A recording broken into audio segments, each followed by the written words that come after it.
He told me he had cancer. Stage 4. I held him as he cried. I emptied my savings to pay for his treatments, and I watched him fake tremors just to make it look real. But it wasn't real. Not even close. He didn't have cancer, he had a plan to rob me blind. But guess what? I had a plan too. And by the time I was done, the whole world knew exactly who he really was. This isn't just a breakup story. This is what happens when a liar underestimates the wrong woman. There's something sacred about being there for someone when they're at their lowest. Whether it's emotional support, financial help, or simply sitting beside them through the pain. Love teaches us to give, sometimes more than we even have. And I gave everything. When Liam told me he was sick, I didn't even flinch. He said the words with a quiver in his voice. It's cancer. Stage 4 lymphoma. I froze. The kind of freeze where your bones go cold and your heart plummets straight through the floor. I remember shaking as I pulled him into my arms and told him we'd fight it together. I was 26. A young woman trying to juggle a demanding nursing job, night classes, and now the looming fear of losing the man I thought I'd marry. And while the world was spinning out of control, I did what any woman in love would do. I stood by him. I moved in to take care of him. I cooked his meals, reminded him of appointments, and even started a GoFundMe so friends and family could pitch in. But what if the person you're fighting for is the very one poisoning your world behind your back? This is a story about deception so cruel, it could shatter anyone's trust in humanity. But it's also a story about strength. Not the loud kind that yells for justice, but the quiet kind that plans, waits, and strikes with precision. Because when the truth came out, Liam didn't just lose a girlfriend. He lost everything. I met Liam at a community blood drive of all places. One of those cheesy events with folding tables, bright red balloons, and overenthusiastic volunteers. I was there as part of a nursing school requirement. He was donating. He cracked a joke about fainting just to get juice boxes, and I remember laughing harder than I should have at something so dumb. That was Liam. Charming, boyish, with a smile that could distract you from almost anything. We started dating a few weeks later. It was fast, but it felt real. He wasn't like other guys I had dated, the emotionally distant types or the ones who made me feel small. Liam made me feel seen. He'd send long texts about his day, show up at the hospital just to bring me coffee, even stay up with me when I was pulling late-night study shifts. At first it felt like I'd won the lottery.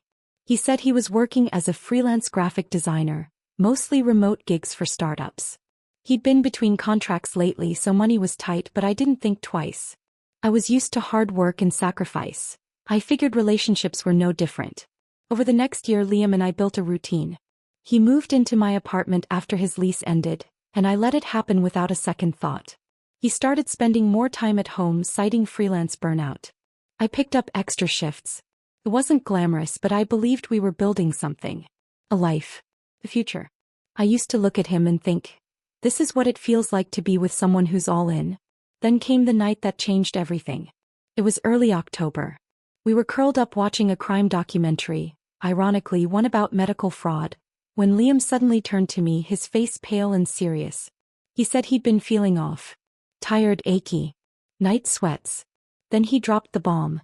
He'd gone to a clinic a few weeks prior and had been waiting for results. They just called, he whispered, it's cancer. Stage 4 lymphoma. I couldn't breathe. I remember grabbing his hand and feeling it go limp in mine. I cried and he cried harder. I asked questions, 1,000 of them, and he answered just enough to seem convincing but not enough for me to dig too deep. He said he didn't want to talk about it, that he was still processing. I didn't push. I just held him and promised I'd be there through it all. The days that followed were a blur. Liam said he didn't want to tell his family yet. He claimed he couldn't afford treatment and refused to ask anyone for help. I offered what I had, my savings, my energy, my trust. I helped set up a fundraiser, writing the story with shaking hands and uploading photos of Liam looking frail and tired. He even shaved his head and posted a tearful video to Facebook, thanking everyone for their support and sharing his journey. Money poured in. Friends, coworkers, people from church, even old high school classmates donated. It wasn't a fortune, but it was enough. Enough to pay rent, buy groceries, and allegedly fund chemo that somehow never aligned with my hospital schedule. Looking back, there were signs. So many signs. He never wanted me to come to his appointments. He said he didn't want me to see him in pain. He hid his medications in a locked box. When I offered to talk to his doctor about side effects, he changed the subject or picked a fight. But love makes you explain away the impossible. I remember one night I came home early and found him sitting on the couch with a burger and a beer watching football. No signs of fatigue, no nausea, no weakness. He scrambled to hide the food, said he was having a good day. I wanted to believe him. And then there was the money. Liam suddenly wanted control of the fundraiser funds. Said he felt emasculated. That he hated feeling like a burden. I resisted at first, but he made me feel guilty. Told me I didn't trust him, didn't believe in him. So I gave him access. Over time I noticed changes. New clothes. An iPad he swore was a gift from a client. Subscriptions to streaming services we never had before. I'd confront him and he'd act offended, even cry. Said he didn't have long to live and all I cared about was money. That's when the guilt really took over. I started questioning myself instead of him. I told myself he was scared. That I needed to be kinder. More supportive. Meanwhile I was falling apart. My grades slipped. I lost weight. I cried in the supply closet at work when no one was looking. My world was shrinking, and all of it revolved around a lie I hadn't even realized I was living inside. Then came the phone call. It was from a woman named Tasha, a nurse at the clinic Liam claimed to be getting treatment from. She was a friend of a friend who'd seen the fundraiser online and reached out with concern. I don't know how to say this, she told me, but there's no record of a Liam Foster ever being treated here. Not for lymphoma. Not for anything. My blood ran cold. That night I waited until Liam fell asleep, then went through his phone. I found photos, staged selfies of him looking sick, dozens of them taken in different lighting, different shirts. No hospital wristbands. No medical bills. No texts from doctors or appointment reminders. But I did find something else. Transfers. Hundreds of dollars. Withdrawn, spent, some even sent to another woman with a heart emoji next to her name. In that moment the spell broke. The man I thought I knew, the man I loved, had built his entire illness as a scam. A scam that exploited my heart, my savings, and the kindness of everyone who believed in him. And worst of all, he was still sleeping peacefully beside me without a care in the world. I didn't sleep that night. I lay next to Liam, staring at the ceiling, listening to his breathing, and wondering how many lies were buried under that peaceful exhale. I kept replaying everything. The day he told me about the cancer, the fake tears, the pity videos. And now I knew the truth. Not only was he healthy, but he was funneling the sympathy money to another woman. The woman with the heart emoji.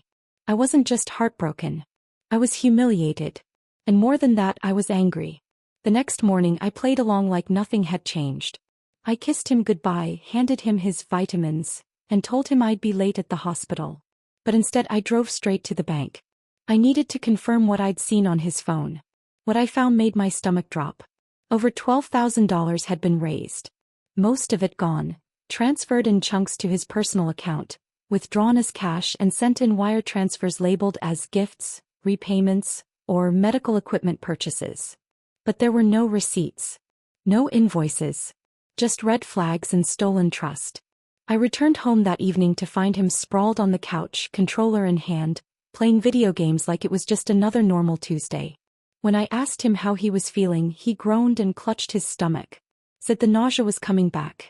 I nodded, handed him a water bottle, and silently walked into the bedroom where I screamed into a pillow until my throat burned. Over the next few days I played the role.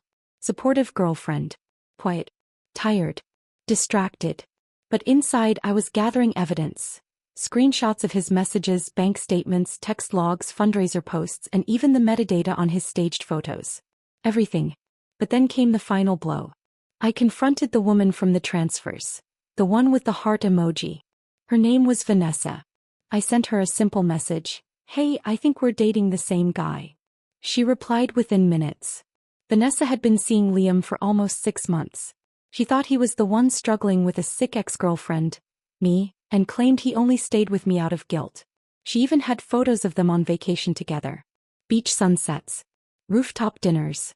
He told her he was using the fundraiser money to settle debts and finally get free. I asked her to call me. She did. And for 2 hours, we pieced together our timelines like two detectives trying to solve the same case from different angles. He was heartbroken too. Furious. And just like me, she wanted him to answer for what he'd done. That night I made a decision. Liam didn't just break my heart. He didn't just lie. He weaponized my love. He turned my empathy into a source of income, and he manipulated everyone who cared about me. Friends, family, even strangers who opened their wallets because they believed they were saving a life. And worst of all, he didn't feel a shred of guilt. In fact, he was getting cocky. He started making subtle jabs about how lucky he was to have me, how generous people had been, and how maybe he'd beat this thing after all. He even joked about writing a book one day. That was it. I couldn't take it anymore. But I also couldn't just scream, flip a table, and throw him out. No, he needed to feel it. To understand what it meant to toy with people's lives. He needed to be exposed. Still, the emotional toll was heavier than I expected. I found myself crying at odd times, folding laundry, brushing my teeth, standing in the hospital elevator. My coworkers started to notice the weight I was carrying. My supervisor pulled me aside one day and asked if I was okay. I nearly broke down right there. I told her part of it, that someone I trusted had lied and I didn't know how to move forward. She didn't pry. She just said, when someone abuses your trust that deeply, don't rush to forgiveness. You owe yourself justice, not guilt. That stuck with me. Meanwhile, Liam had no clue what was coming. He thought he was untouchable, that I was still wrapped around his finger. He'd spend the evenings watching YouTube tutorials on manifesting wealth and talking about starting a podcast on surviving cancer. His fake cancer. He was planning a whole brand built on a lie. I documented everything. I recorded phone calls, saved text threads, and backed up every bank transfer.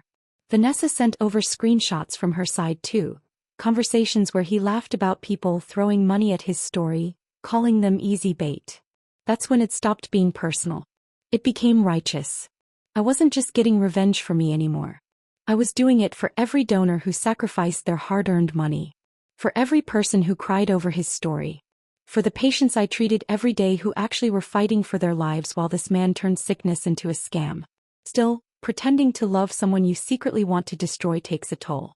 There was a night, just before I made my move, when he crawled into bed, wrapped his arms around me and whispered, "You're the only person I can really trust." I lay there frozen, every nerve in my body screaming. I almost pulled away. I almost told him right then. But I didn't. I just stared at the ceiling and counted backwards from 100, letting my mind shift from heartbreak to strategy. Because the next step wasn't an explosion, it was a carefully lit fuse. In public, Liam was still the brave patient, still posting inspirational quotes about fighting cancer, still milking sympathy from everyone in his digital orbit. But the cracks were starting to show. He was spending more. Getting careless with his lies. Vanessa had already blocked him and ghosted without warning, which sent him into a spiral. He told me she went crazy, and I nodded, pretending to be concerned. Meanwhile, I contacted a few key people from the fundraiser. The top donors, close friends, my aunt who worked at a local news station. I told them I needed a little trust and that soon they'd understand everything. Most of them were skeptical. A few were furious. But I kept my word. And then the day arrived. Liam announced he was doing a recovery celebration live stream. A thank you event to tell everyone how much he appreciated their support and how miraculously his scans were looking better. He asked me to help set up the camera, fix the lighting, and sit by his side. I said yes. But what he didn't know was that I had prepared something special. A video montage. Not of his recovery, but of his lies. Bank receipts. Contradictory messages. Photos taken the same day he claimed to be hospitalized. Audio of him mocking donors. Vanessa's screenshots. And my voice narrating the truth. He clicked go live. And the countdown began. I remember sitting in the kitchen alone with the laptop open, staring at the folder labeled, Liam's Lies. It felt cold. Clinical. Like prepping for surgery. But that's what this was, an extraction. Cutting out the rot before it infected everything else. This wasn't just revenge anymore. This was justice. And it had to be public. Liam's entire scam had been built on a stage. He curated pain, performed weakness, and sold his sob story like a brand. So I would dismantle it the same way. On camera. On record. With witnesses. I waited until the night before his live stream, the one he was so excited about. He called it his rebirth moment, said he was planning to cry on camera and maybe even ask for one last round of donations for a preventive procedure. He was disgusting. I pretended to be supportive, sitting beside him and asking about angles, lighting, music. Should we go with soft piano or something more hopeful? I asked, already planning to swap it with silence, so the truth could echo loud and clear.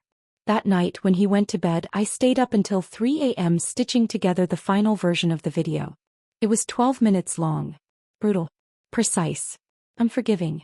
It opened with clips from his live streams where he talked about chemotherapy, hospital visits, and how he was too weak to eat. Then it cut to a time-stamped photo of him eating nachos at a sports bar the same night he claimed to be getting a transfusion. Next came the screenshots, his messages to Vanessa where he laughed about cash cow donors, the text where he said, "People love a tragic boyfriend story, they eat that HT up." Sis. I didn't even have to narrate much. I let his own words bury him. But the final 90 seconds? That was my voice. I looked straight into the camera and said, "If you're watching this, you probably gave something, money, time, prayers, to a man who faked his way into your heart. He used my face, my love, my profession, and your compassion to create a lie. And he thought none of us would ever find out. But we did. And now you know too." The video ended on a black screen with one sentence. "Real patients don't get to lie." He did. I uploaded it as an unlisted video to YouTube and kept the link ready. The next day, Liam woke up energized, buzzing like a kid on Christmas morning. He talked about sponsors, maybe pitching a Survivor podcast, or applying to reality shows. It was sickening. As we set up the camera and lighting, I noticed something surreal. He was actually rehearsing his tears in the mirror, practicing his emotional pauses, saying lines like, "I never thought I'd make it past this year, but here I am, grateful, reborn." And I almost laughed. Almost. Dad, I smiled. "You're gonna kill it, babe." He hit go live. The little countdown ticked away. 5, 4, 3. And then we were live. Thousands of viewers tuned in. His followers, friends, donors. People typing prayers, clapping emojis. "You're an inspiration." He launched into his speech, the usual performance. Eyes glassy, hand on heart, thanking my angel, referring to me. I kept quiet. Let him dig his own grave. At the 10-minute mark, right when he was about to reveal that he was feeling miraculously better, I interrupted him. "Wait," I said, my voice calm but cold. "Before you go on, I want to share something with everyone." He looked confused. "What do you mean?" "I uploaded something," I said. "It's a thank you video. I think it's time they saw the full story." And before he could stop me, I pasted the link in the live chat. Then I pinned it. People started clicking. The viewer count dropped from the stream as people jumped to the video. And Liam froze. He went pale, eyes darting across the screen as he watched his lies unravel in real time. His comments were flooding now. "Wait, what is this? Did he actually fake the whole thing? Yo, that's the same day he said he was in chemo. What the hell, Liam?" I watched as his hands trembled. He tried to shut the live stream off, but his mouse slipped. He fumbled, muttering, No, this is fake. Someone edited that, it's not real." But it was real. And it was too late. He ended the live stream 5 minutes later, face red and voice shaking. But the damage was done. Screenshots were everywhere. People were already resharing the video on Reddit, TikTok, Instagram, anywhere he had once held court as the brave, tragic boyfriend. I didn't stick around for the aftermath. I left while he was still yelling at his screen, accusing me of sabotage, threatening to sue me. I walked out the door with my suitcase, my car keys, and zero regrets. But I wasn't done yet. Because the video wasn't the only thing I had prepared. I had also compiled a detailed email, complete with evidence, and sent it to the crowdfunding platform, his sponsors, and his most generous donors. I kept the tone factual, professional, even kind. I didn't ask them to hate him. I just showed them the truth. The fallout hit fast. By the next morning, the fundraiser page was frozen. His accounts were flagged. Several donors asked for refunds and got them. He was removed from a podcast network he had just joined. A popular health blog that had featured his story posted an apology and took the article down. His reputation crumbled in 24 hours. And Vanessa? She texted me the next day. "I just saw everything." Actually smiled. "Thank you for not letting him get away with it. It was the closure we both needed." A week later, Liam tried reaching out. Emails, voicemails, even sending flowers. The audacity. One of the voice notes said, "I made a mistake, but I still love you." We can fix this. Fix what? The lie. The scam? The way he looked me in the eye and cried about pain he never felt while spending stolen money on another woman? I blocked him. Everywhere. And for the first time in months I slept through the night. Not because I'd hurt him, but because I'd ended something toxic. Exposed it. Purged it. And somehow in the middle of that pain I found my voice. This wasn't just revenge. This was freedom. The moment the video went viral, everything Liam had built, the fake illness, the sympathy empire, the devoted fan base, came crashing down. It was poetic, really. The same internet that had lifted him up on a pedestal, now sharpened its claws. Within hours, hashtags like #LiarLiam and #FakeSurvivor were trending. Reddit threads dissected every screenshot, every video frame. People who had donated hundreds, even thousands, were furious. Some felt violated. Others humiliated. A few broke down on camera, admitting how personally they took the betrayal, because they had real family battling cancer. One woman said, "My mom passed from leukemia last year. I gave Liam money thinking I was honoring her. He spat on that." Liam tried to play defense. He posted an Instagram story claiming the video was taken out of context, and that I had doctored the evidence. But no one bought it. Especially when people dug up proof, like the fact that the nacho photo had a visible timestamp and location tag. 8:32 p.m., same night as his supposed blood transfusion. His sponsors cut ties immediately. A niche skincare brand he'd worked with tweeted, "We do not support deception or manipulation. We've terminated our contract with Liam effective immediately." The crowdfunding platform didn't just shut down his page. They issued a public apology for not catching the fraud sooner and offered partial refunds to top donors. Legal inquiries were suddenly on the table. The biggest punch came from his biggest patron, a retired nurse named Carol who had donated $8,000 across 6 months. She posted her own video saying she'd spoken to a lawyer and was preparing to press charges for fraud. Liam, once an icon of resilience, was now being called a parasite. Me. I stayed quiet. I didn't need to say another word. The truth had its own voice now, echoing through thousands of retweets, TikTok stitches, and angry Facebook rants. Still, part of me expected him to disappear, go offline, hide, maybe even leave town. But no. He did the opposite. 3 days later, Liam went live again. No flashy title. No soft lighting. No tears. Just him. In his living room. Unshaven. Hollow-eyed. Wearing a hoodie that looked like it hadn't been washed in weeks. He sat there for a moment, breathing into the silence, and then said, I messed up. I didn't think it would go this far. I needed help. And I thought if people believed I was sick, they'd care. They'd stay. I didn't mean for it to get so big. I didn't mean to hurt anyone. I'm sorry." But the comments weren't having it. People flooded the chat with one message. Too late. That live video was screen recorded and reposted everywhere. Instead of pity, he got roasted. News outlets started picking up the story. Online publications, even local TV stations. They called him the illness imposter. One segment featured a real oncology nurse who said, what he did was not just immoral, it was dangerous. It erodes public trust in real patients who need support. And that was the nail in the coffin. His landlord, after recognizing him from the news, reportedly asked him to vacate early due to community concern. His own mother wrote a comment on one of the exposé videos, "We're ashamed. He was not raised like this."